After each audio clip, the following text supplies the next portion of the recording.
Hello பைசீஸ், இன்னைக்கு no கான்டாக்டில் இருக்கிற உங்களோட பார்ட்னர் உங்களுக்கு என்ன மெசேஜ் கொடுக்கணும்னு நினைக்கிறாங்கன்னு பார்க்கலாம். Reconciliation. Someone from your past is or will be returning to your life soon. So உங்கள் பாஸ்ட், உங்கள் எக்ஸோ அல்லது உங்கள் பாஸ்ட் ரிலேஷன்ஷிப்போ யாரோ ஒருத்தவங்க உங்கள்கிட்ட திரும்ப வரணும்னு நினைக்கிறாங்க, ரீகன்சிலேஷன் பண்ணணும்னு நினைக்கிறாங்க, திரும்ப உங்கள்கிட்ட வரணும், உங்களோட லவ் வேணும்னு நினைக்கிறாங்க.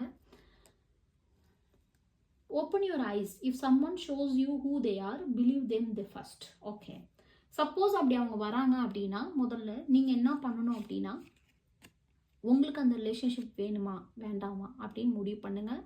முடிவு பண்ணிவிட்டு அதுக்கப்புறம் அதுக்கு தகுந்த மாதிரி அதுக்கு ரியாக்ட் பண்ணுங்கள். எடுத்ததுமே எதுவுமே நெகட்டிவாகவோ எதுவுமே ஒரு தப்பான எண்ணத்துலையோ அவங்கள்ட்ட பேசிட வேண்டாம். ஏன்னா எல்லாமே நம்மளுக்கு, அதாவது இப்போ இருக்கிற நேரங்கள், இப்போ இருக்கிற காலகட்டங்களில் நம்மள்ட்ட தேடி வந்து அன்பு கொடுக்கவே பல பேர் இல்லை. ஸோ மேபி உங்களை தேடி அவங்க மனசு மாறி ரியலைஸ் ஆகி மேபி அவங்க தப்பை உணர்ந்து ரிக்ரெட் ஆகி உங்கள்கிட்ட வராங்க அப்படின்னா, நீங்கள் மனசில் பல வெஞ்சஸோ கிரட்ஜஸோ வச்சுக்கிட்டு அவங்கள்ட்ட பழகாதீங்க. மேபி அவங்க உண்மையாக கூட வரலாம், மேபி அவங்க உங்கள் லவ்வை புரிஞ்சுக்கிட்டு கூட வரலாம். என்றைக்குமே ஒரு பிரேக்கப் ஆகி ஒரு லவ்வை புரிஞ்சுட்டு அவங்க ரிட்டர்ன் வரும்போது என்றைக்குமே அந்த லைஃப் பியூட்டிஃபுல்லாக இருக்கும். அதுக்கப்புறம் உங்களை தப்பாக நினைக்கக்கூடிய விஷயங்களும் கம்மியாகும்.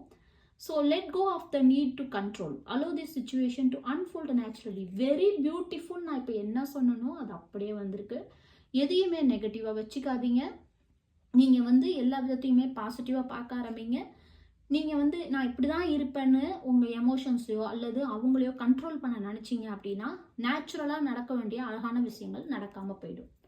ஸோ இந்த மெசேஜ் உங்களுக்கு கிளைம் ஆகணும், இந்த எனர்ஜி உங்களுக்கு கிளைம் ஆகணும்னா ப்ளீஸ் உங்களோட பார்ட்னரோட நேமோட ஃபர்ஸ்ட் இனிஷியலை கமெண்ட்டில் போடுங்க. இல்லை நான் இனிஷியல் போட விரும்பலைன்னா 000 அப்படின்னு டைப் பண்ணுங்கள். ஸோ இப்போ யூனிவர்ஸ் இந்த ரிலேஷன்ஷிப்புக்கு என்ன பண்ணணும்னு சொல்கிறாங்கன்னு பார்க்கலாம்.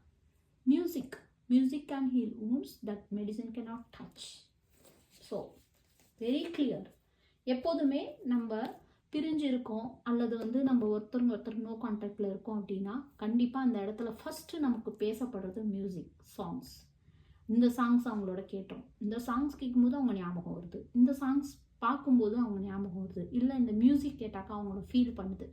ஸோ மியூசிக் நிறையா கேளுங்க. இந்த ரிலேஷன்ஷிப்பில் ஹீலிங் ரொம்ப தேவைப்படுது. 2 பேருக்குமே, நீங்களும் ரொம்ப பாரத்தில் இருக்கீங்க, அவங்களும் பாரத்தில் இருக்காங்க.